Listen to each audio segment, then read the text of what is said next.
like to say a few words to the community? Aloha, everybody.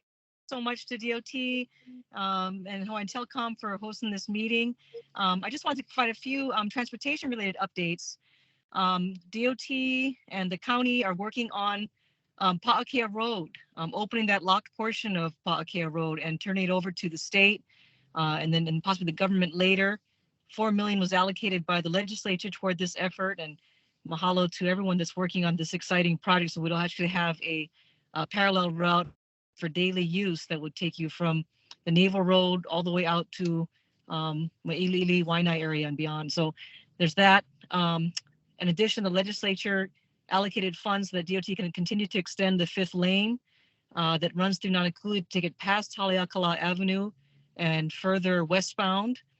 And so that's exciting. And while they do that, they're also going to extend that multi-use path on the Mackay side of the highway further towards, also towards in a point direction.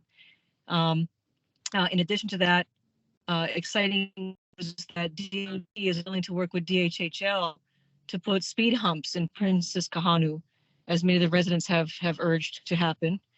And DOT is also going to again seek a raise grant to realign Farrington Highway at Makaha Surfing Beach, further Malka, to conform with the master plan that everyone in the community has been asking for. And so those are just some of the great things that DOT is doing. And I'll pass the mic over to the next elected official. Thank you. Thank you, Senator. Rep. Stacey Eli is on. Stacey Eli is on as well. Stace. Aloha. Just wanted to say thank you, to Ed and your team for all the hard work that you have been doing out in our districts. And, it's just been a pleasure working with everyone here, from our senator to our councilwoman and to our community members who, really have been pushing the line so that we can get things done. And Ed, thank you very much. This is really exciting for all these communities that are going to have this opportunity. So I guess for me, it's just a big mahalo, just a long time coming and excited to hear the presentation. Awesome. Thanks, Stace. And Councilmember Tupola, please. Aloha, Ed, and aloha community members and elected officials. Yeah, I just also wanted to echo the thoughts of gratitude towards Department of Transportation Highways Division. They are currently right now helping with a homeless outreach program that we're doing along the coast. Whenever we call, they're there. And actually just last week at our county council of conventions that we had on the Big Island, we talked a little bit about this project, but I'm going to be listening in very closely to see if there's anything additional the city can do to double down on your efforts. So this is a state project, and if there's anything else we need to do to partner to expand this into the communities, I'll be listening for those opportunities and right there to partner with you. Thank you. Well, thank you so much, Councilmember. And that's the great thing. The partnership between the city and the state has been so tremendous that the community really doesn't have to worry about jurisdiction anymore. We work closely together on everything. So really appreciate the partnership there. To the community, I also want to make sure we introduce our partner in this, Hawaiian Telecom, Marcus Yano. Marcus, you want to say a couple words? Yeah, aloha, everybody. I wanted to say thank you for allowing us to be a part of this wonderful program that is benefiting the communities. Yeah, so looking forward to kind of talking to it and, helping out where we can. Thank you. Awesome. Thank you, Marcus. And Marcus is on to make sure that he can answer any questions from a technical perspective that the community may have on our initiative. But we're going to open up here with Drake Khalili, who's going to be giving a short presentation on the intent of our project, the focus, and how we're going to go about delivering these services for the community. Drake? Thanks, Ed. So we just have a quick couple of slides that we'll go through, and then we'll take questions about what we're working on and then what the community can expect going forward in the next couple of weeks. So our broadband pilot project covers two main areas. One is fiber connectivity for our transportation infrastructure, so our highways, the intersections and traffic signals thereon, and then some other monitoring devices that we're going to be working with in some of the other community areas. And then the second component, which is really important, is the community broadband. And so with that, we have two primary purposes for our project, and one is to improve our highways operations. And then the second is to provide reliable and affordable access to high-speed internet, especially to our underserved and unserved communities. And Ed mentioned that there were 8 communities that we identified, and basically what our project boils down to is we have $25 million available for funding for those 8 communities. And statewide, those communities are on 4 islands. For Hawaii Island, it's in Ka'u and Puna. On Maui, it's Hana. On this island, on Oahu, Waimanalo, Kalihi, and Nanakuli, which we're going to talk a lot about tonight, and Waianae. And then on Kauai, we'll be working in Kapa'a. For the fiber connectivity of our transportation infrastructure, we're installing fiber and creating a high-speed connection between our intersections and other parts of our highway facilities to either the traffic management center like the JTMC on Oahu, as well as our base yards and our neighbor islands. And those tools will basically be designed to help enhance how we operate our highways. This just gives you a quick overview of what we're working with across the state. And for Nanakuli, it's 4 intersections along Farrington Highway. That'll be the focus of our transportation component for our project. Those 4 intersections along Farrington Highway are Pileokahi, Lualualei Naval Road, Hakimo Road, and Maliona Street. So what we're doing there is we're going to be, like I said, fiber enabling those intersections. And then we're working with our partners at the city's Department of Transportation Services. And I want to acknowledge that Roger Morton is on, who is the director of that department. And so through our partnership with the city manages all our signals. So once we work with Hawaiian Telecom to install the fiber there, the city will be working to install cameras and other devices that will help us better monitor traffic at those intersections. And then we can make adjustments and be responsive as needed in case there are events or any other incidences that need quick attention. So this is what it looks like. Our crews have gone out to inspect the intersections. This is a picture of some work we did in a pre-field visit at Hakimo Road. And we're looking at the existing traffic cabinets that are there. And part of our project is to install new pedestals to run the fiber and the power to get fiber to the intersection and then to support whatever devices get installed there. So currently, Hawaiian Telecom is working with its subcontractor to get the permits and the utility clearances with the other utilities that have facilities or any equipment at the intersection. Once that gets cleared, which we expect within the next week or so, DOT will be issuing the permits to install those pedestals and then pull the fiber to each of those intersections. But what that means for the community is once we're ready to install that equipment, there will be lane closures at each of the 4 intersections. So there'll be, relatively small lane closures, and it'll just be around the intersection. But sometimes, that can cause delays or some congestion at the intersection. So we just want to make sure everybody is aware of that and prepared for that. And but of course, through the permitting process, we'll be making sure that the work and the closures aren't done during peak travel hours. And then once all that equipment is installed, Hawaiian Telecom goes through its process to provide the service through the fiber at the intersections and do validation testing. And then at that point, we'll wrap up our phase of the project and then hand it over to the city to kind of take it from there. But our target completion date for this work to be done is the beginning of December 2022. So really just a few weeks from now. Before we move into the community, I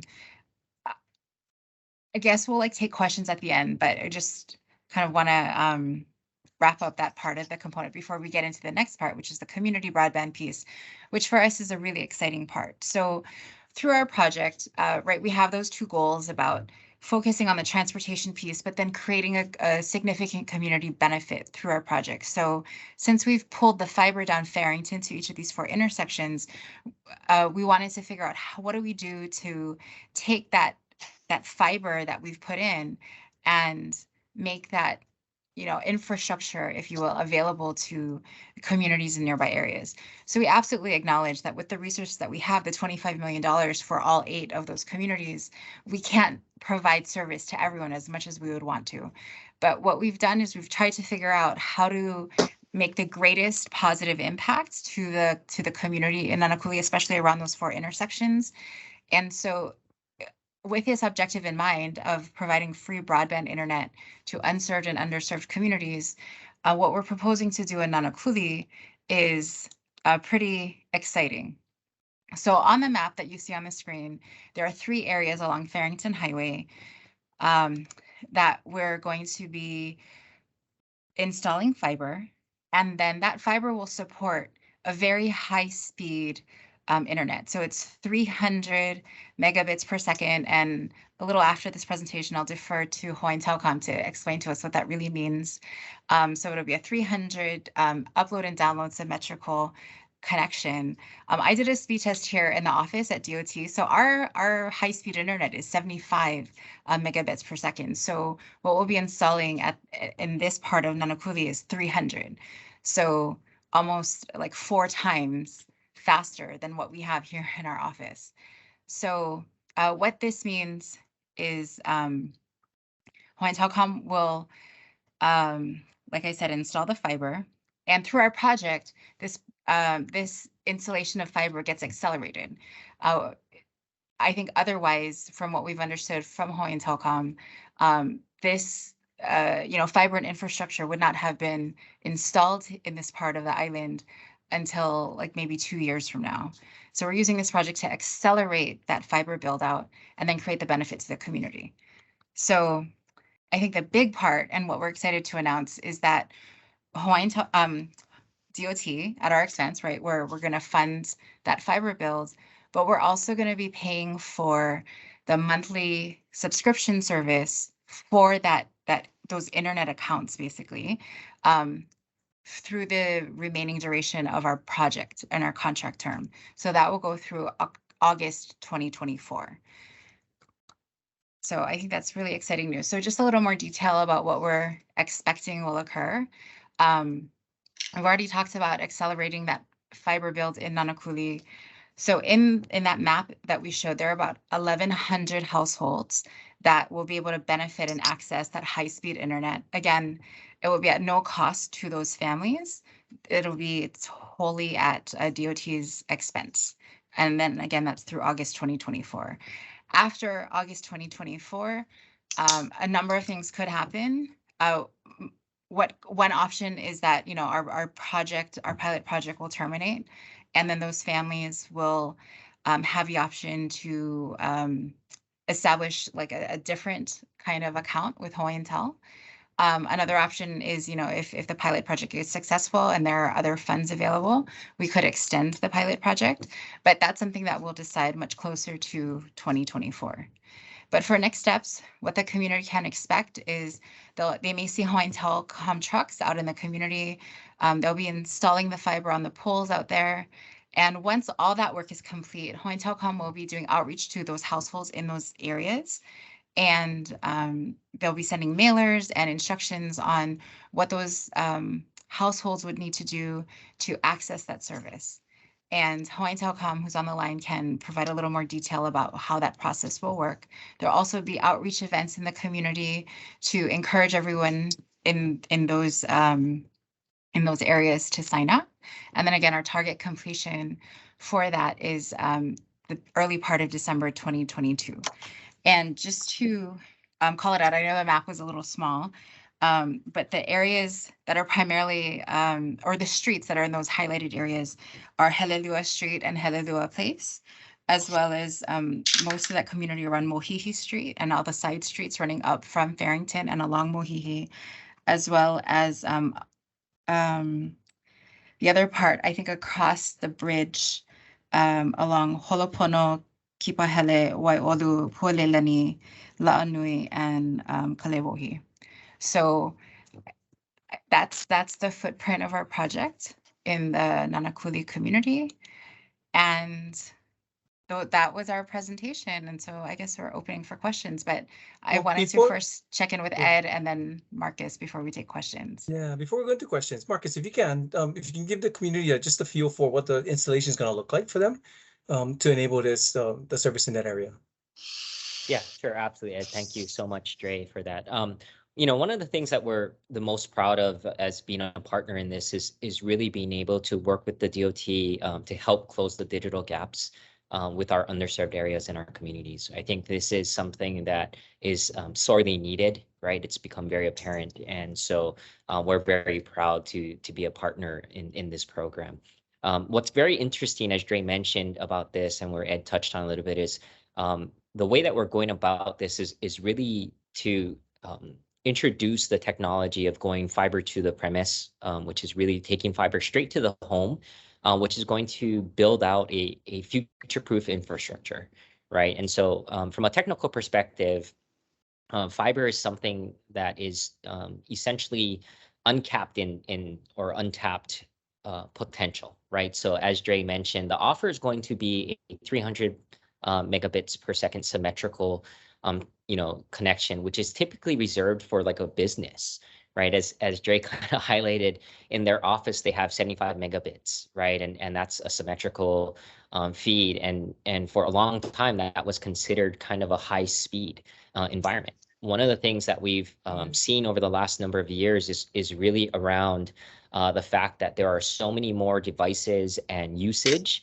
opportunities for this type of connectivity, right? And what we've seen is that there's a rapid adoption of higher speed coming in and whatnot. So this offer in itself will go out, and I'll talk a little bit through the timeline after I talk about the program. But again, everybody that's in this covered area will have access to this program.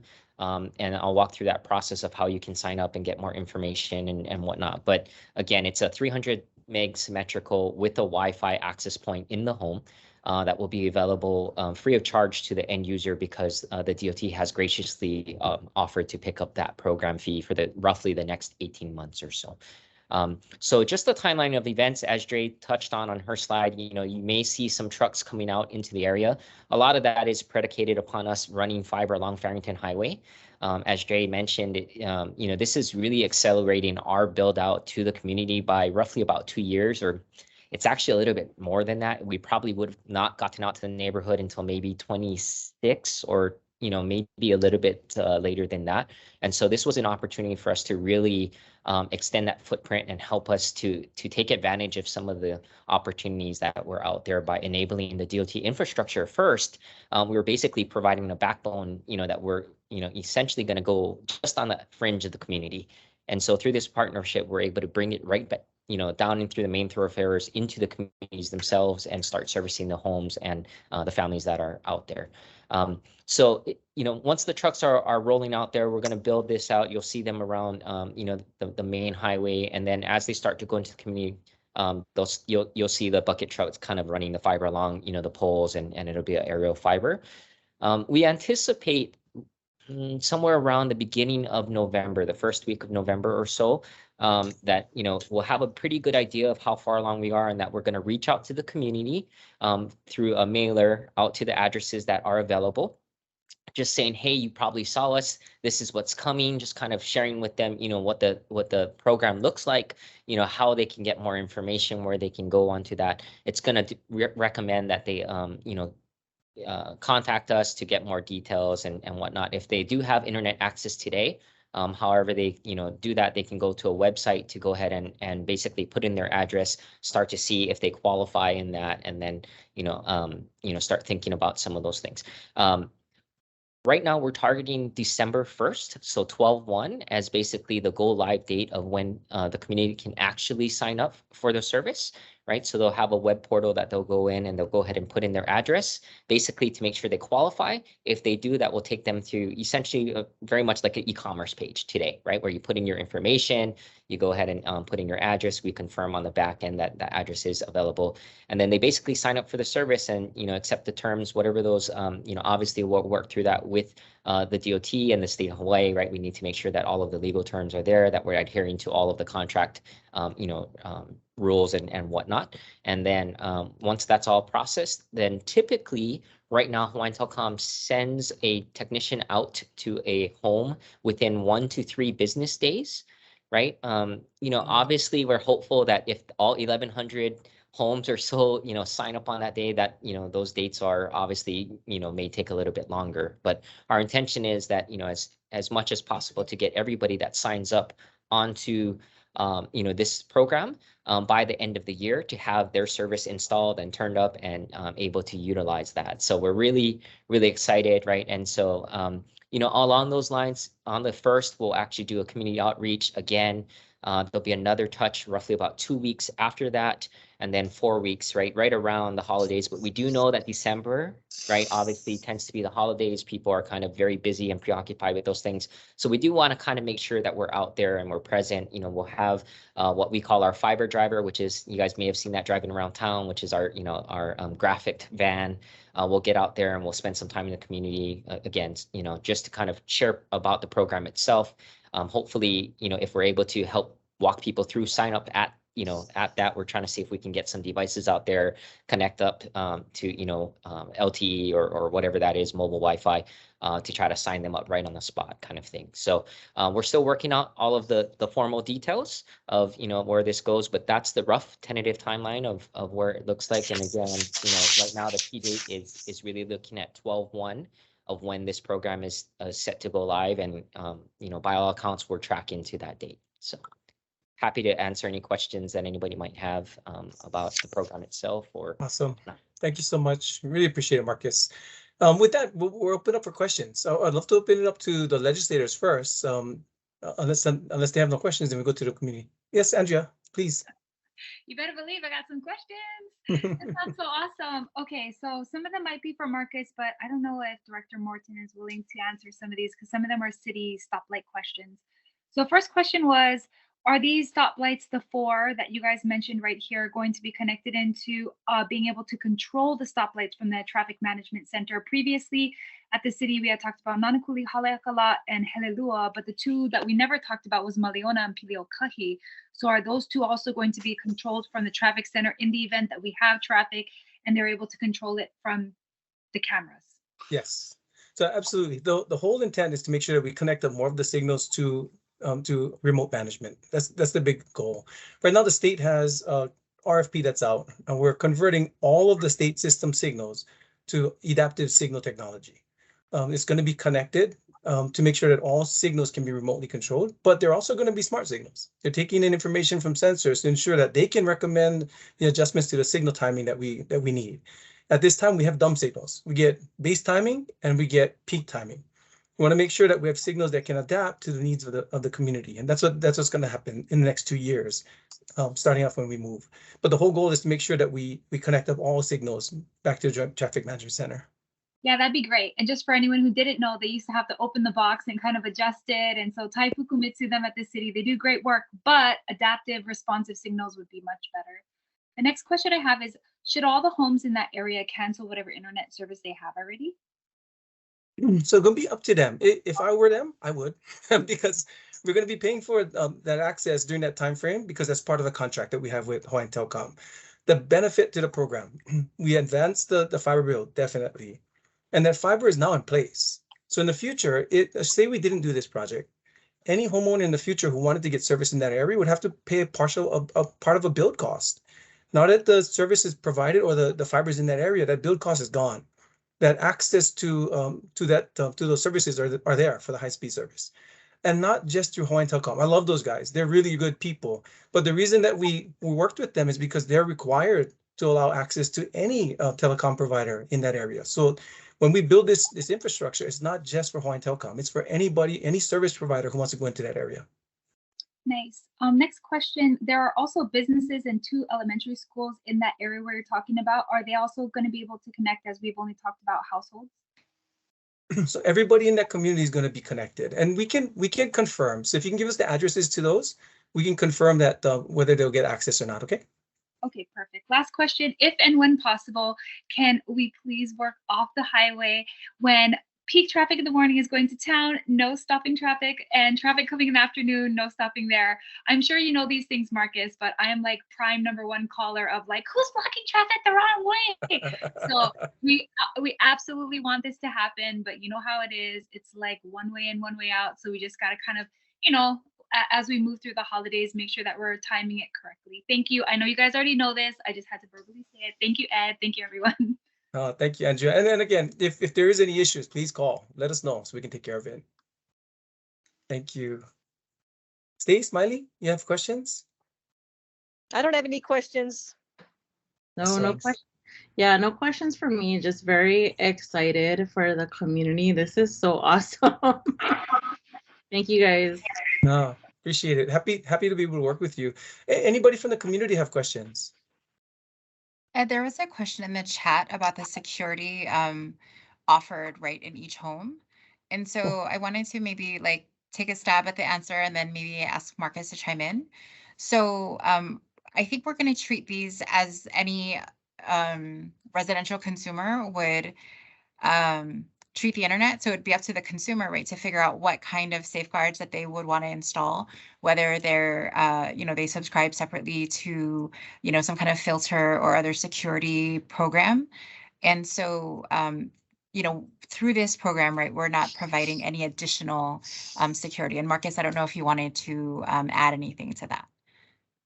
No, yeah, Dre, you kind of hit it on the head. We're looking this as a typical residential type of install versus a business install. Businesses tend to have a little bit more strict security requirements around that and whatnot. But around the residential side, there's a lot of products and different ways to kind of go about that. And we're happy to continue to look at what could be made available or what options to supplement that. But yeah, as of right now, it's really going to be left up to the end household on how they want to address that. Definitely. Cynthia, does that answer your question? Yeah, I just wanted to make sure that somewhere along the line as people sign up that they know they still have to provide security because, we talk about high-speed broadband for the community, and I think people are going to think we're all on the same broadband with the same connection and we're sharing all our data, and I'll tell you, I would never sign up for that. Well, let me just say, Cynthia, this is the second community that we're lighting up right now. The first community was Kalihi. In Kalihi, we did the same thing. We ran fiber to 2 signals out there. But the different thing in Kalihi was instead of running fiber to the premise of each of the units, because there are multi-family dwellings in those areas, we actually just covered the area with Wi-Fi, with APs in the community. So in that one, you could consider it as a potential shared signal. It's kind of like the airport, right? You go to the airport, you turn on your phone, it'll find the signal and you can connect up to it. This for Nanakuli is totally different. We're running fiber all the way to the premise for each of the different community members. So it's totally different from a socially available or publicly available Wi-Fi. It's your own connection.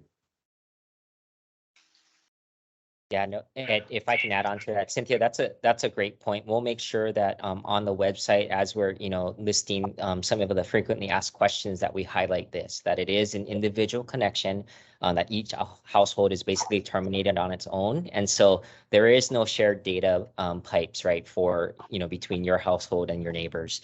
It really does function as if you had your own private connection into it. Obviously, there's shared infrastructure that goes out through our core. But your data is encapsulated in that, and it is a single connection to your home. That access point will be secured by just like it is today if they have existing Wi-Fi, where they set their own username or password type of connectivity in their household. So it's not just this community, anybody connect to anybody's thing out there. It really is kind of bringing the best of the technology into these homes. For them to be able to have and control access to those those connections. And I appreciate that, because I'll tell you how crazy I am is I travel with my own hotspot rather than hook up to anything in a hotel. I mean, I don't think that's so crazy. I think that's that's the not smart crazy. way. That's meticulous. That's the prudent. As a technologist, I can tell you that. Yeah, and we're coming into a community that's probably not as tech savvy, and I wouldn't want them to get caught up in some of the fallout that you have with a shared signal, I guess. And I'd rather our people be warned ahead of time to be more cautious and make sure that they take care of their own security rather than just assume that if they hook up to this, you guys are taking care of their security also. Perfect. That's perfect. Excellent. Thank you. Oh, thank you. Any other questions? Yes, Andrea. One more. Marcus, are you guys going to also be looking through the 2 homestead organizations for Nanakuli as well as for Princess Kahanu? So Hawaiian Telecom is through this, this gets us into the community in itself. So, we were able to basically work with the DOT to see where we could get to quickest with the money that was available, right? So I think the intention is that we do want to get out there. Obviously, there are some considerations with DHHL and some other things of how we get access and different areas of how we actually route to get there. But this does make it significantly easier for us to get there. It gets us much closer. So as part of this program, it will not. But yes, we do intend to serve the entire community, within time. Yeah, and Andrea, that's a good question, because what we did to make sure that we targeted these communities was to work with the HHL to see what their plans are as well. I mean, they have a bunch of money coming through, so we wanted to make sure that we're additive and not getting in the way of each other. So we chose the communities that we did because DHHL has the plans for the other portions. We wanted to expedite this build so that we could expedite the build for the next portions of the communities as well. Yeah, just to make myself clear if I didn't, I just meant that they have their regular monthly meetings, Marcus. So I just thought if you can piggyback on that, then they're already convening with their, their membership. It's just a way to disseminate it through a different organization as opposed to one-on-one, which, hey, I wish you guys luck going door to door. Excellent. Yeah, no, that's a great tip, and we'll definitely sync with the different organizations that are out there. I think it makes sense. Sure. Thank you so much. Good. So there's another question in the chat, Dre. Well, I think we just answered that actually. Yeah. We just answered it. Sorry. Ed, Roger had his hand raised a little earlier. So Roger, I don't know if you had a question or. Sorry, Roger. I didn't see you. Sorry about that. Please go ahead. No question. Just to commend the DOT for taking the leadership on this. That the city too wants to work with the DOT. I mean, I wanted to answer that. Yes, once we connect all the traffic signals, of course, we're going to try to operate them as a network. We're going to try to get our traffic cams in there. And basically, I commend the DOT for just trying to get over the digital divide that, sometimes separates our society. And, this is a great program. I look forward to doing everything we can at the city to support the DOT, and I commend Ed and his team. And also, I would reiterate what Ed said was that this is a great time for us. We've got extra money from IIJA that we are working together with the DOT in a way that we haven't done before. And I fully support this program. So mahalo to the DOT and to Ed particularly. Awesome. Thank you so much, Roger. Great partner. Absolutely amazing partner. Thank you. Looking at the chat here. Anybody have any other questions?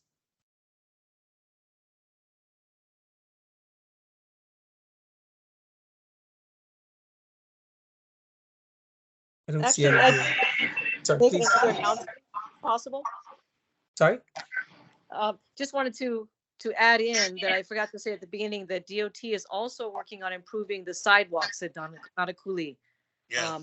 So thanks for that, because I know people concerned about some of them being kind of narrow, and so mahalo to DOT for looking into that as well through some of the appropriations that we got through this year. Oh, thanks for supporting. So it's gonna be a $15 million project on the Mauka side to upgrade the sidewalks there. The 5th lane extension gonna be about 30 million, and it's gonna be an extension of the shared use path on the Makai side as well. So after those 2 projects are done, the entry into the Leeward Coast can be absolutely fabulous. And we're just going to continue on those improvements. Please go ahead, Roger. And Ed, we look forward to doing some bike plan planning with you too. I know we have this 32-mile Nanakuli to UH bike plan that we hope to get some money for this year to plan, and we look forward to working with both the DOT and our part. I think we share both some of the alignments in both places, but that's a exciting program for me to try to improve both pedestrian safety along Farrington, which I know you're committed to, Ed, and to provide more bicycle and other complete street access. Definitely. Thank you, Roger. Exciting time. Any other questions we have on the digital project? I think one of the big things that the community should know, this project that we're pushing to upgrade the systems on the highway it's gonna benefit everybody. Connecting the highway signals up, connecting up the operations, gonna benefit everybody. We apologize that we can't affect everybody on the connectivity piece, but we try to get as many people as possible within that area. And I think the graphics showed we're gonna connect up about 1,150 homes in that area. So that's the goal and that's the target. And if we can do more, we'll do it. But that's what we can get now. But if you're not one of the lucky ones that are going to be connected by this effort, just know it's going to expedite the infrastructure in your area for high-speed internet as well. And you'll benefit from on your highway on the efficiencies and the connectivity there.